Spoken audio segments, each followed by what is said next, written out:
आप जानते हैं आज कितने सारे यंग बच्चे नाश हो गए क्योंकि उनकी संगति गलत थी। आपको ऐसे लोग चाहिए, you need such friends that can push you towards life. तो मेरा फ्रेंड था, हम दोनों ने डिसाइड किया, वो वर्शिप लीडर था, वो गिटार बजाता था, तो उसने कहा एक काम करेंगे, हर रोज हम 1 घंटे मिलेंगे। वो 1 घंटे आराधना करता था, मैं 1 घंटे टंग्स में प्रे करता था। ये हमारा रूटीन था जब मैं प्रभु में आया, और महीनों महीनों हमने ये किया। मैं उसके घर जाता था, वो अपना गिटार निकालता था, वो गाने गाता था, मैं टंग्स में प्रे करता, उसके बाद वो भी टंग्स में प्रे करता था।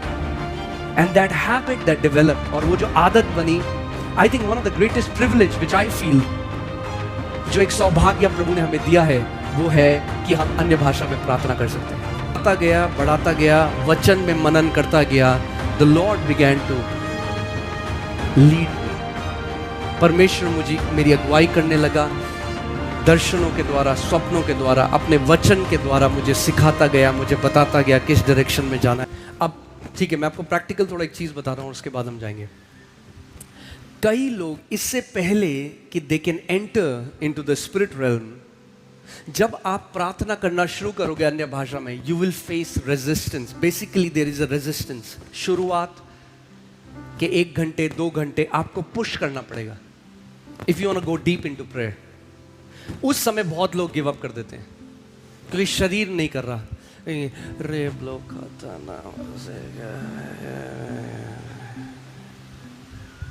आपको पुश करना पड़ेगा अपने आप को। मगर अगर आप पुश करते रहे, और जैसे ही आपकी आत्मा, आपका जो आत्मा है, जब वो ऊपर आ जाएगा और आपका आत्मा आपके शरीर, उसको आपको पता नहीं चलेगा नींद कहां गई, आपको ऐसा लगेगा जीवन की नदियां बहने लग गई आपसे। You can, once you get that flow, you will have to work hard till you get the flow. आपको मेहनत बस करनी है जब तक आपको वो बहाव नहीं मिलता। जहां वो बहाव मिल गया, उसके बाद आप कहोगे घंटों निकल जाएंगे उस फ्लो को ढूंढना, वहां तक आपको मेहनत करनी है बस। मैं बीपी की दवाई हूँ, फैक्ट्री से 100 रुपए की निकलती हूँ, पर आप तक 500 रुपए की पहुँचती हूँ। असल में होता David says, David prays, Dawood प्रार्थना करता है, Holy Spirit quicken me so that I can pray. Because if you are not quickened, you cannot pray. It will be, thank you Lord, hallelujah. But if there is a genuine prayer, you will have to push until that flow comes. और एक बार वो flow आ गया, then just stay in that flow.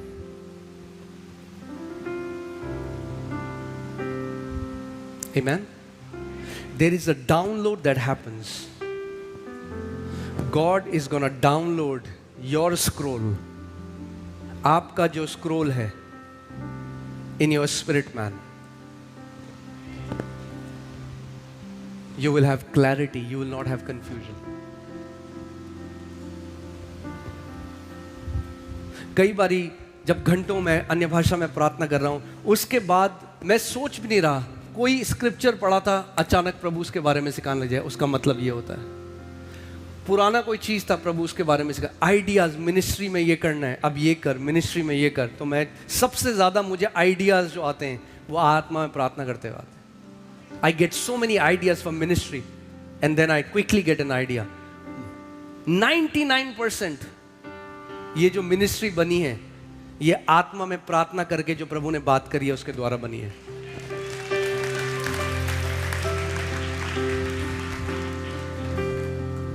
It's not intellect कि देखा हमने किसी से सीख लिया तो वो कर लिया, नहीं। मुझे आज भी याद है, और मैं आज आपको एक बात बता रहा हूँ, whatever we have done, ये कोई कॉपी पेस्ट हमने नहीं किया। मैं एक बीच में, एक वीकडे में, मैं यहाँ पे प्रार्थना कर रहा था, चलते फिरते अन्य भाषा में प्रार्थना कर रहा था। प्रार्थना करते करते मैंने एक पिक्चर देखी, मैंने एक इमेज देखी, और पिक्चर क्या देखी कि बाहर लॉन में लोग नीचे बैठ के खाना खा रहे हैं ऐसे लाइन से, और मुझे परमेश्वर की आवाज आई, फीड माई पीपल, मेरे लोगों को खिला। अगर मैंने वो पिक्चर नहीं देखी होती तो मुझे समझ में आता कि मेरे लोगों को वचन खिला, तो मैं कहता वचन तो खिला ही रहा हूं।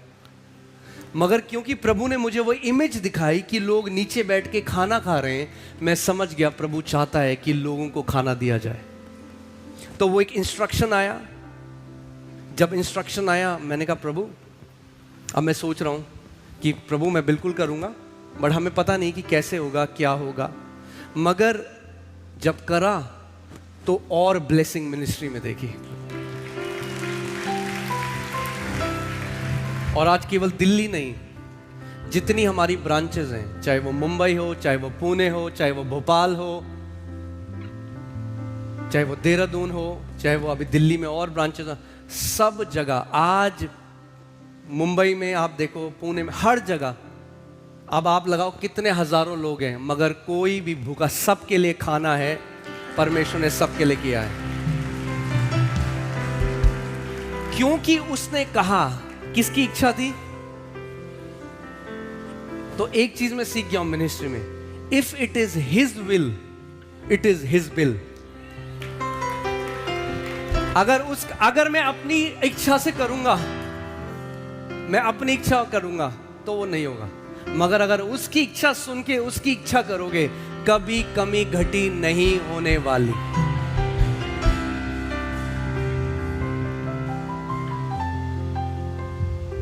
ओके, टंग्स में प्रे कर रहा हूं, एक आइडिया आया, we have to do an evening meeting for young people. Bam, let's do it.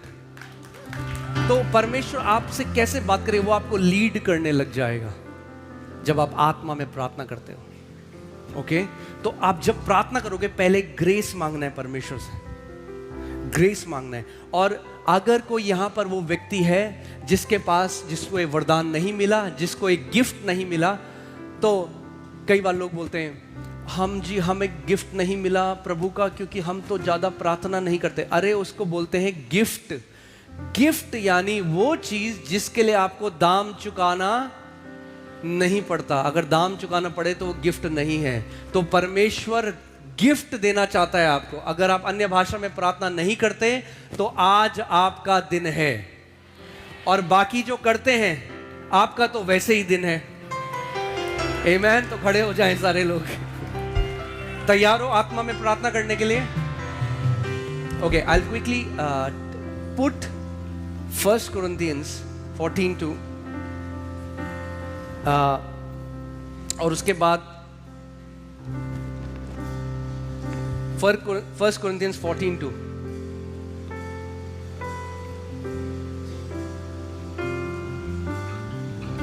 क्या लिखा है? क्योंकि जो अन्य भाषा में बातें करता है वह मनुष्यों से नहीं मगर किससे बात करता है? परमेश्वर से बातें करता है, इसलिए कि उसकी कोई नहीं समझता, क्योंकि वह भेद की बातें आत्मा में होकर बोलता है। He speaks mysteries. Amen. अगर लाइफ में कोई कंफ्यूजन है, आपको नहीं पता कहां जाना है, क्या लेना है, घंटों अन्य भाषा में प्रार्थना करो और प्रभु को बोलो, प्रभु पवित्र आत्मा मुझे इसका अनुवाद दे। अब चाहे वो अनुवाद प्रभु किसी भी तरीके से आपको दे सकता है, but you have to practise praying in tongues. It's not a work. कई लोग नहीं समझते इसको, कहते हैं अरे ये क्या है, ये तो आप वर्क से करो। नहीं, it's a privilege. It's the language of the redeemed man. ये स्वर्गीय भाषा है। आमीन। ये क्या है? स्वर्गीय भाषा है। जैसे आगे पायलट जो बैठा है, जो यात्री हैं उनको नहीं पता, मगर पायलट सुन रहा है, एटीसी से उसको बोला जा रहा है ऑल्टीट्यूड बढ़ा दे, 20,000 ऑल्टीट्यूड में लग जाए। पीछे वाले लोगों को नहीं पता, मगर क्योंकि वो सुन रहा है, वो उड़ रहा है। जो भी उड़ रहा है समझ लो वो सुन रहा है, और अगर सुनने लग गए तो उड़ने लग जाओगे। आमीन। So even when you're praying in the spirit, be sensitive to what is happening. शरीर को प्रबल मत होने दो। अगर आए हो तो पूरे आ जाओ। आमीन। और अगर मैं आपको यही बोलूंगा कि अगर शरीर है हट्टा कट्टा, अगर शरीर है हृष्ट पुष्ट तंदुरुस्त, तो चेयर में मत बैठना भी थोड़ी देर। हाँ, हालेलुया। मैं भी नहीं बैठ रहा, आप भी मत बैठना। जब तक मैं खड़ा हूं तब तक आप भी खड़े रहना। खड़े रहो या घुटनों पे आओ, मगर एक और नियम प्रार्थना का ये है, When you put your entire heart, परमेश्वर ने कहा तू मुझे खोजेगा और तू मुझे पालेगा जब तू मुझे अपने पूरे हृदय से ढूंढेगा. When you pray with all your heart, your prayers are very powerful. आधे मन से नहीं, कैसे मन से? पूरे मन से. और तब तक टंग्स में प्रे करना है जब तक आपको फ्लो ना मिले. जब आपको वो फ्लो मिल जाए तब तो भागो, एक उड़ो. उसके बाद पहले भागो फिर उड़ो, जैसे प्लेन करता है, पहले रनवे में उड़ चलता है फिर उड़ता है. तो चलो चलो भागो भागो भागो भागो भागो, जब आत्मा में स्पीड मिल जाए तो उड़ो. आमेन. बोलो परमेश्वर, मैं इस जगह में एक रीति रिवाज की तरह नहीं आया हूं. आज मैं कुछ ऐसा लेकर जा रहा हूं जो मैंने आज तक अनुभव नहीं करा. आज तू मेरे द्वारा गूढ़ की बातें करने जा रहा है. आज तू मुझे एक अलौकिक सुपरनैचुरल एनकाउंटर देने जा रहा है. आमेन. Are you ready? एक परमेश्वर के दास थे, अब वो प्रभु के पास चले गए और उनसे बहुत मैंने अन्य भाषा का महत्व सीखा. और वो एक मिल में काम करते थे, जो एक फैक्ट्री होती है वहाँ पे काम करते थे. 8 घंटे की उनकी शिफ्ट थी. और उन्हें एक दिन स्वप्न आया और परमेश्वर ने कहा मैंने तुझे अपनी सेवकाई के लिए बुलाया है. ध्यान से सुनिएगा जो मैं आपको बता रहा हूँ. तो उन्होंने नौकरी छोड़ी और उन्होंने कहा कि प्रभु मैं 8 घंटे जो फैक्ट्री में काम करता था, उनके घर के पास ही फैक्ट्री थी, तो शुरू जैसे टाइम शुरू हुआ, उन्होंने कहा जो समय मैं फैक्ट्री में देता था उस समय में मैं प्रार्थना करूंगा अन्य भाषा में. तो जब ब्रेक होता, लंच ब्रेक होता, उस टाइम जो बेल बजती तो वो भी लंच करते. जब वापस सारे फैक्ट्री के वर्कर काम करने जाते तो एक छोटा सा कमरा था, छोटा सा, जहाँ पे वो बस घुटने टेक सकते थे. वहाँ पे वो बैठ के रोज 8 घंटे अन्य भाषा में प्रार्थना करने लगे, जो उनका फैक्ट्री का टाइम था, हर रोज. ये न्यूज़ आसपास फैलने लगी कि एक व्यक्ति है जो 8 घंटे प्रार्थना करता है. तो एक बहन उनके पास आई और बोला कि आप 8 घंटे प्रार्थना करते हो रोज अन्य भाषा में, आप बताओ आपको क्या मिला. 2 महीने हो चुके थे उनको. तो उन्होंने कहा बहुत कुछ मिला बहन, मैं आप तुम्हें बताता हूँ. मुझे मिला कि मेरे होंठ सूखे हुए हैं, मेरा पूरा जबड़ा दर्द कर रहा है और मेरी पूरा शरीर दर्द कर रहा है, ये मिला मुझे. और वो जेन्युइनली बता रहे थे क्योंकि 2 महीने तक उनको कोई उसका फल नहीं दिखा. तो उस बहन ने कहा कि पास में एक मीटिंग हो रही है, अगर तुम्हें आना है तो वहाँ आ जाना. तो उस मीटिंग में गए. तो जब मीटिंग में गए तो वहाँ एक प्रचारक प्रचार कर रहा था. उनके बगल में एक स्त्री बैठी थी जो बैसाखी लेकर आई थी. अब मैं आपको ये बता रहा हूँ कि अन्य भाषा में आप प्रार्थना करने लग जाओगे तो क्या होगा, आप एक सामर्थी गवाह बन जाओगे. तो जब उन्होंने उस स्त्री की तरफ देखा तो जैसी देखा तो उनकी आंखों के आगे एक एक्सरे हवा में सस्पेंड कर रहा था और उनको वर्ड लिखा हुआ है अर्थराइटिस. और उन्होंने देखा कि हिप जो उसकी बोन है, जो कूल्हे की हड्डी है, वो पूरी अर्थराइटिस ने खराब कर दी. पहली बार वो स्त्री को देख रहे थे. तो उन्होंने उस स्त्री को कहा कि क्या आपको अर्थराइटिस है? उसने कहा हाँ, मेरा जो कूल्हा है वो पूरा अर्थराइटिस की वजह से खराब हो गया, मैं चल नहीं सकती, इसीलिए बैसाखी से चलती हूँ. तो उन्होंने कहा क्या मैं आपके लिए प्रार्थना कर सकता हूँ? तो जैसे ही वो आधे में प्रार्थना कर रहे थे, बड़ी तेज से उन्हें कटाक का आवाज आई और वो स्त्री खड़ी हुई और भागने लगी उधर से उधर. और वहां से उनकी एक महान सेवकाई शुरू हुई. अगर वो फीलिंग से चलते, क्योंकि 2 महीने उन्हें कुछ फील नहीं हुआ, ना ठंडा ना गर्म, ना स्वर्गदूत दिखा, ना स्वप्न आया, वहां पे कई लोग गिव अप कर देते हैं. मगर विश्वास किसको ढूंढता है? बोलो वचन को. वचन में क्या लिखा है? जब कोई अन्य भाषा में प्रार्थना करता है तो वो मनुष्यों से नहीं वरन किससे बात करता है? यानी आपको महसूस हो चाहे आपको महसूस ना हो, जब आप अन्य भाषा में प्रार्थना करते हो तो आप परमेश्वर से प्रार्थना करते हो। और अगर आप रोज डिसिप्लिन बना लो, अगर आप मिनिमम 1 घंटे का डिसिप्लिन, 1 घंटे का, अगर बहुत बिजी आपका स्केड्यूल है तो सुबह आधा घंटा, रात को आधा घंटा सोने से पहले चलते फिरते आपको पता भी नहीं चलेगा, अगर आप वो करने लग जाओ, आप फिर देखो कैसे सामर्थ के काम परमेश्वर आपके द्वारा करेगा। और ये परमेश्वर की इच्छा है कि कलीसिया का हर एक सदस्य एक सामर्थी गवाह हो। आमीन।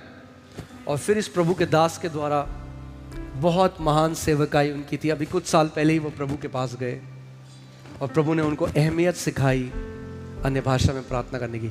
और शैतान नफरत करता है जब परमेश्वर के बेटे और बेटियां अन्य भाषा में प्रार्थना करते हैं, क्योंकि आप जब अन्य भाषा में प्रार्थना करते हो, समझो वो एक ऐसा जनरेटर है सामर्थ का जो आपके अंदर कार्य कर रहा है। आप जितना अन्य भाषा में प्रार्थना करते जा रहे हो, वो एक जनरेटर की तरह है, चार्ज की तरह है। वो सामर्थ आपके अंदर चार्ज हो रही है। उसके बाद जब आप बाहर जाते हो, आप सामर्थ के काम करते हो, तो ये हर किसी के लिए है। आमीन।